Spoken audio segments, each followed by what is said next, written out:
ఒక బంగారు దుకాణానికి ఒక అతను ఒక వస్తువు తీసుకెళ్ళి ఇది బంగారం నాకు ఇచ్చే 1000 రూపాయలు ఇవ్వమని చెప్పాడు. అంటే చూడడానికి బంగారాన్ని ఉంది, కానీ అతను ఏం చేస్తాడు, బంగారు షాప్ వాడు, నువ్వు ఉండనైనా నీకు ఛాయ్ తాగుతుండు, కాఫీ తాగుతుండు అని చెప్పేసి లోపలికి వెళ్ళి దాన్ని పరీక్ష చేస్తాడు. అది బంగారం కాదని ఇత్తడి అని తేలితే వెంటనే పోలీసులకు రిపోర్ట్ ఇస్తాడు. అది బంగారం అయితే ఆ డబ్బులు ఇచ్చి తీసుకుని వస్తువు తీసుకుంటాడు. అంటే పరిశీలన, పరిశోధన.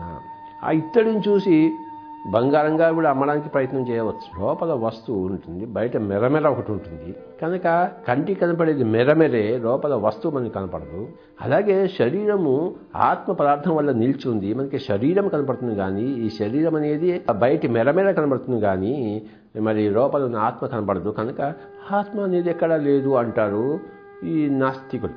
సంపూర్ణమైన అసత్యంలో జీవిస్తున్న వాళ్ళు, వాళ్ళకి ఎప్పుడూ దుఃఖమే, వాళ్ళకి శాంతి అనేది లేదే లేదు. ఇంపాసిబుల్.